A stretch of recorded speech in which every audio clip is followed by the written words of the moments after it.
우리는 흔히 월드컵을 세계 최고의 선수들이 모여 펼치는 가장 완벽하고 위대한 축제라고 말합니다. 4년에 한 번 국가의 명예를 걸고 싸우는 그라운드 위에는 한치의 오차도 없는 팽팽한 긴장감이 흐르죠. 하지만 이 거대하고 엄숙한 축제의 이면을 들여다보면 상상을 초월하는 황당한 사건들과 실수, 그리고 과학적으로는 도저히 설명할 수 없는 기묘한 저주들이 가득 차 있습니다. 단 0.1초의 찰나에 영웅과 악마의 운명이 뒤바뀌는가 하면 심판의 어처구니 없는 실수로 규칙 자체가 무너지기도 하고, 심지어 월드컵을 포기하는 믿기 힘든 일도 벌어집니다. 오늘 이 시간은 우리가 미처 알지 못했던, 혹은 기억 속에서 잊혔던 월드컵 역사상 가장 기상천외하고 흥미진진한 비하인드 스토리들을 하나씩 파헤쳐 봅니다.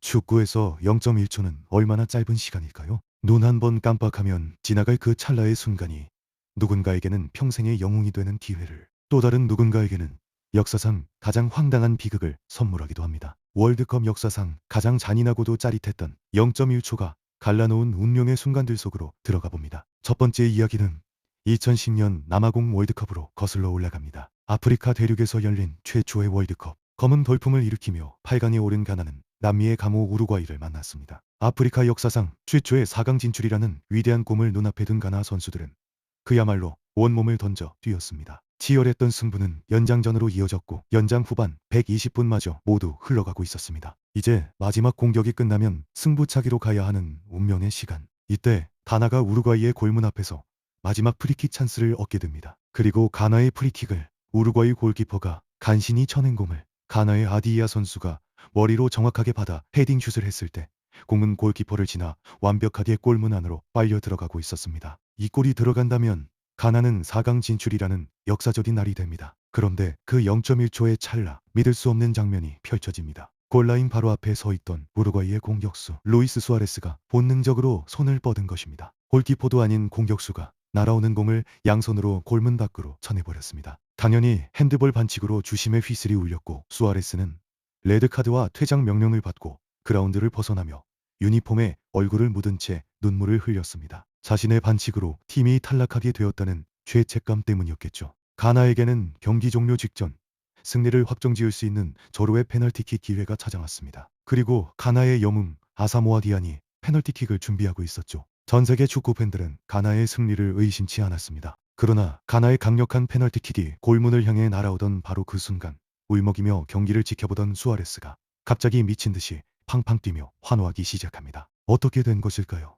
기안의 발을 떠난 공이 야속하게도 골대 크로스바를 강타하고 허공으로 날아가 버린 것입니다. 수아레스의 눈물은 순식간에 광기 어린 미소로 바뀌었고, 결국 이어진 승부차기에서 우루과이는 가나를 꺾고 4강 진출에 성공합니다. 단 0.1초 만에 벌어진 수아레스의 황당한 반칙이 가나에게는 천인공노할 악마의 손짓이 되었고, 우루과이에게는 나라를 구한 신의 손이 된 것입니다. 경기가 끝난 후 수아레스는 진짜 신이 손은 바로 내 손이라고 당당하게 말했습니다. 하지만 0.1초의 순간에 운명이 뒤바뀐 것은 비단 수아레스뿐만이 아닙니다. 이번에는 시간을 조금 더 뒤로 돌려 1978년 아르헨티나 월드컵으로 가봅니다. 우승 후보 브라질과 복병 스웨덴의 조별리그 경기. 전반과 후반 내내 치열한 공방전을 벌인 두 팀은 1대1로 팽팽하게 맞서고 있었습니다. 경기 시간 90분이 모두 흐르고 브라질에게 마지막 코너킥 기회가 주어졌습니다. 이 코너킥 하나로 승패가 갈리는 절체절명의 순간, 티커가 올린 공이 아름다운 포물선을 그리며 스웨덴의 페널티 박스 안으로 날아갔습니다. 그리고 브라질의 하얀 펠레라고 불리던 직구가 솟구쳐 오르며 머리로 강력한 헤딩슛을 날렸을 때 공은 그대로 스웨덴의 골망을 흔들었습니다. 브라질 선수들은 극적인 극장골에 환호하며 서로를 껴안았고, 벤치에 있던 스태프들까지 그라운드로 뛰어나와 축제를 즐겼습니다. 하지만 바로 그 순간 주심이었던 클라이브 토마스는 단호하게 무효를 선언합니다. 브라질 선수들은 귀를 의심하며 심판에게 달려갔습니다. 대체 왜 골이 아니라는 걸까요?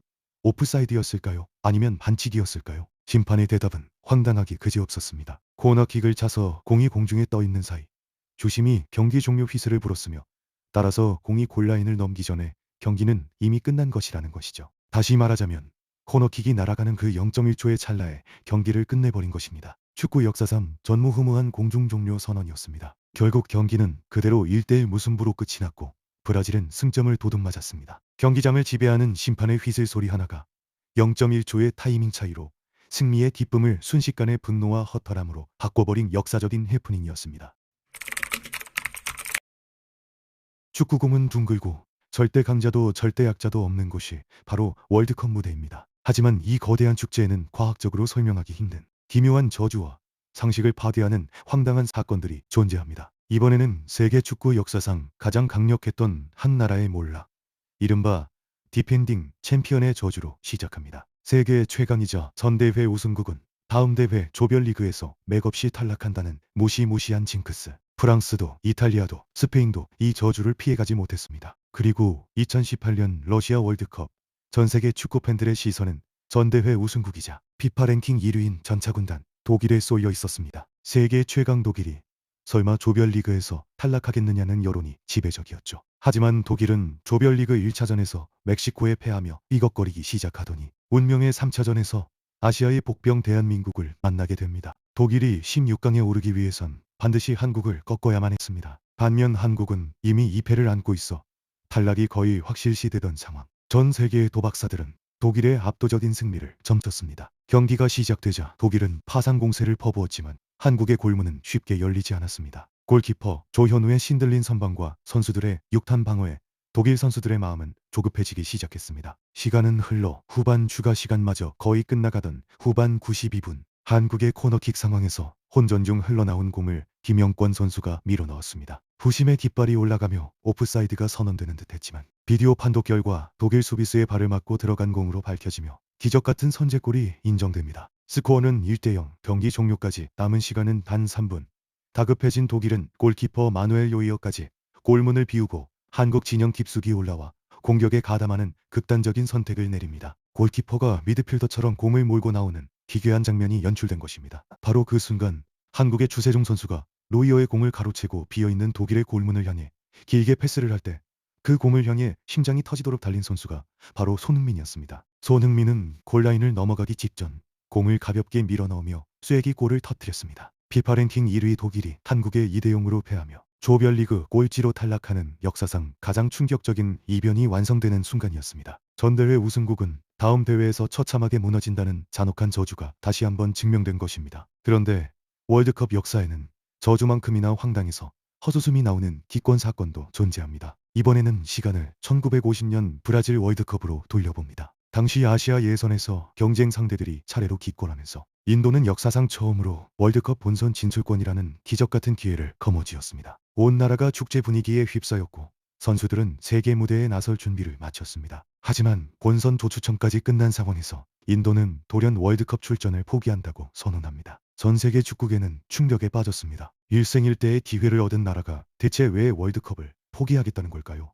돈이 없어서였을까요? 진짜 이유는 따로 있었습니다. 당시 인도 대표팀 선수들은 맨발로 축구를 하는 것에 아주 익숙해져 있었습니다. 축구화를 신으면 오히려 제 실력이 나오지 않는다며 맨발 플레이를 고집했죠. 널리 알려진 이야기로는 피파의 맨발 축구 금지 조치가 그 이유였지만 인도에서 브라질까지 배로 이동하는 것은 많은 비용 부담과 월드컵은 올림픽만큼 세계적인 인지도가 낮다고 생각한 인도는 불참을 선언했다고 합니다. 월드컵이라는 거대한 압박감은 때로 세계 최고의 선수들과 심판들마저 이성을 잃게 만듭니다. 승리를 향한 집착이 광기로 변했던 난투극부터 베테랑 심판의 어처구니 없는 실수까지 그라운드를 뒤흔든 기상천외한 해프닝 속으로 들어가 봅니다. 이번에는 2006년 독일 월드컵, 포르투갈과 네덜란드의 16강전으로 향합니다. 유럽을 대표하는 두 축구 명가의 대결인 만큼 전 세계의 이목이 쏠렸습니다. 하지만 경기가 시작되자마자 아름다운 페어플레이 축구는 온데간데없고 거친 태클과 몸싸움으로 월드컵 역사상 가장 더러운 경기로 남아있습니다. 전반 7분 만에 네덜란드의 반보멜이 경고를 받았고 이에 질세라 포르투갈 선수들도 거친 보복 태클로 맞받아쳤습니다. 선수들의 눈빛은 승부욕을 넘어 분노로 이글거리며 주심을 맡았던 발렌틴 이바노프 심판은 사태를 진정시키기 위해 주머니에서 카드를 꺼내들기 시작했습니다. 하지만 카드를 꺼내면 꺼낼수록 선수들의 흥분은 가라앉기는커녕 불에 기름을 부은 듯 타올랐습니다. 급기야 후반전에는 양팀 선수들이 뒤엉켜 주먹 다짐을 벌이는 난투극까지 발생하면서 주심의 손은 쉴 틈이 없었습니다. 90분 경기 동안 주심이 꺼내든 카드는 무려 옐로카드 16장, 레드카드 4장. 월드컵 역사상 단 한 경기에서 가장 많은 카드가 쏟아진 전투 같은 경기였습니다. 그런데 이 전쟁 같은 경기 속에서 역사에 남을 황당하고도 아이러니한 반전 장면이 카메라에 포착됩니다. 경기 후반 격렬한 몸싸움 끝에 퇴장 명령을 받은 네덜란드의 반 브롱크호스트와 포르투갈의 데코. 두 선수는 사실 소속팀 바르셀로나에서 함께 한솥밥을 먹던 절친한 동료였습니다. 국가의 명예를 위해 그라운드 위에서는 피 터지게 싸우다가 퇴장당한 두 사람은 관중석 계단에 나란히 걸터 앉아 언제 싸웠냐는 듯 씁쓸한 미소를 지으며 다정하게 수다를 떨며 적이 되었다가 다시 친구로 돌아온 웃지 못할 명장면이었습니다. 하지만 심판의 카드가 만든 황당한 사건은 이뿐만이 아닙니다. 이번에는 크로아티아와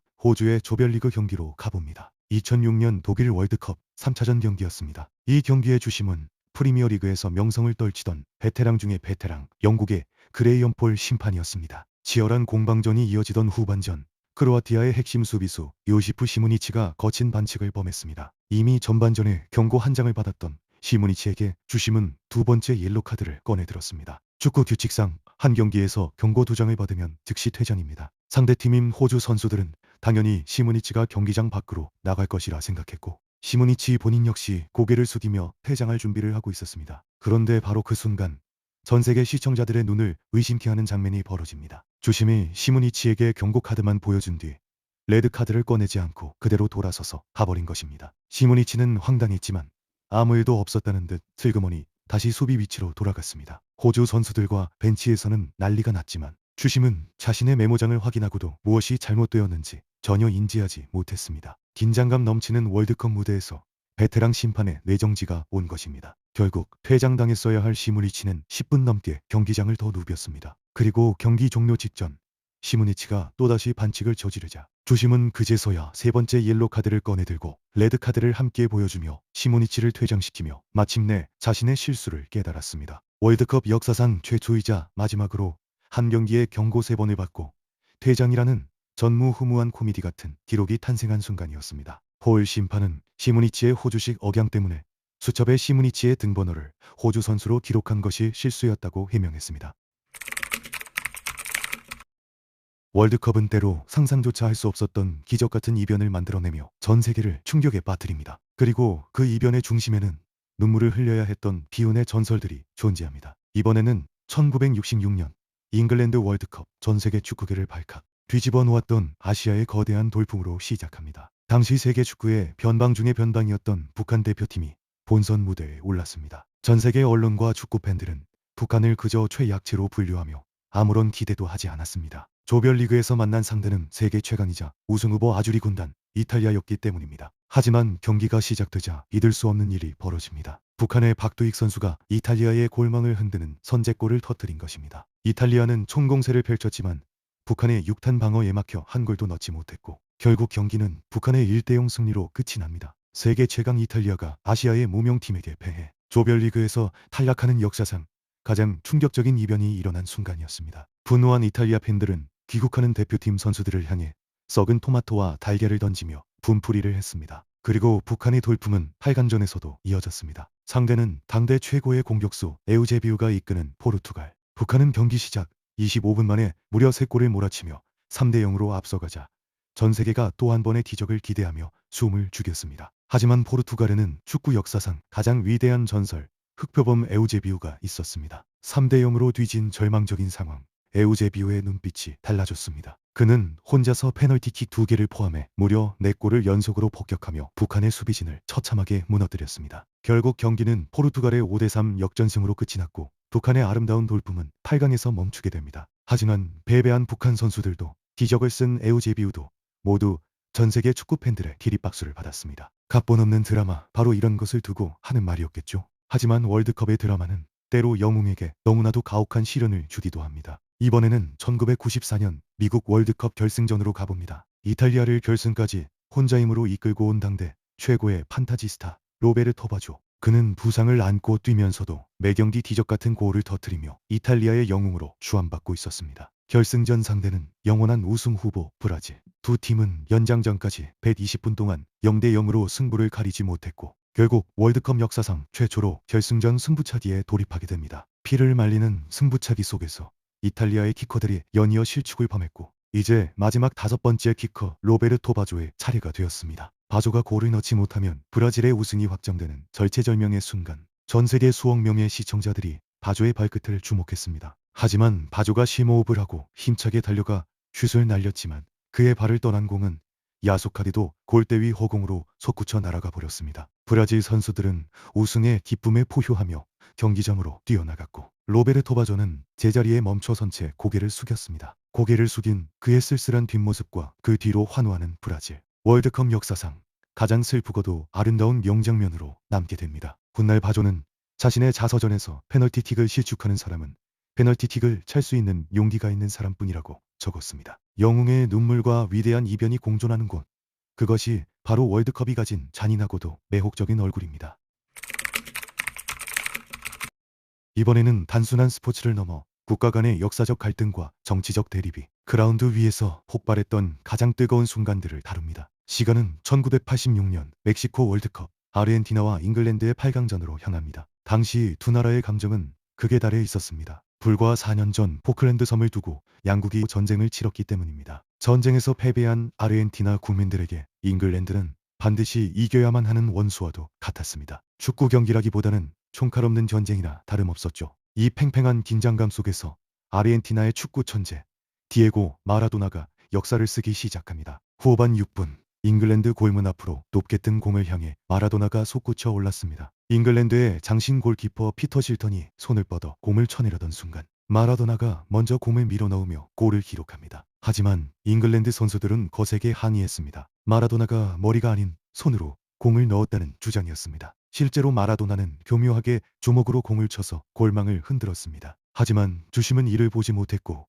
그대로 골로 인정되었습니다. 경기 후 마라도나는 그 골은 내 머리와 신이 손이 함께 만든 골이라고 말했죠. 잉글랜드 국민들은 반칙으로 골을 가로챘다며 분노했지만 이 논란이 가라앉기 불과 4분 뒤 마라도나는 전 세계 축구 역사를 통틀어 가장 위대한 장면을 만들어냅니다. 하프라인 부근에서 공을 잡은 마라도나는 마법 같은 드리블로 잉글랜드 수비수 4명을 차례로 제끼며 60m를 폭풍처럼 질주하면서 마지막 골키퍼까지 가볍게 제치며 골을 터뜨렸습니다. 단 4분 만에 희대의 반칙을 저지른 악마에서 역사상 가장 아름다운 골을 터뜨린 축구의 신으로 거듭난 것입니다. 포클랜드 전쟁의 아픔을 가슴에 품고 있던 아르헨티나 국민들에게 이 승리는 단순한 축구 경기를 넘어선 거대한 치유이자 복수극이었습니다. 하지만 월드컵이 늘 갈등과 전쟁만을 낳는 것은 아닙니다. 때로는 총칼을 내려놓게 만드는 위대한 평화의 기적을 선물하기도 합니다. 이번에는 2006년 독일 월드컵을 앞둔 아프리카의 코트디부아르로 가봅니다. 당시 코트디부아르는 정부군과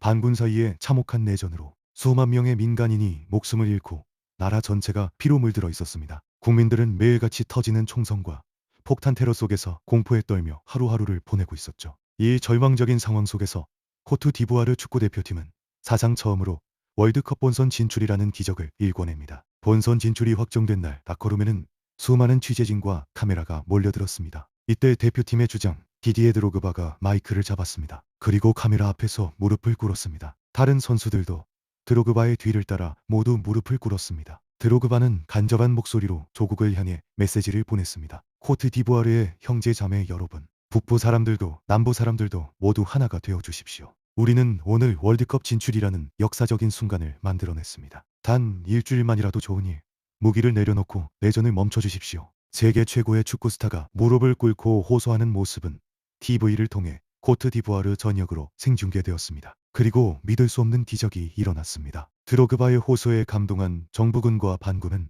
총성을 멈추고 극적인 휴전협정에 서명했습니다. 축구공 하나가 한 선수의 진심 어린 눈물 한 방울이 수년간 이어지던 참혹한 전쟁을 멈춰 세운 것입니다. 세계 최고의 선수들이 모여 단 0.1초의 순간을 다투는 위대한 무대 월드컵. 우리는 흔히 완벽하게 짜인 각본과 한치의 실수도 없는 프로들의 세계만을 기대하지만 월드컵의 진짜 매력은 그 완벽함 속에 숨겨진 가장 인간적이고 뜨거운 드라마에 있을지도 모릅니다. 오늘도 시청해주셔서 감사합니다.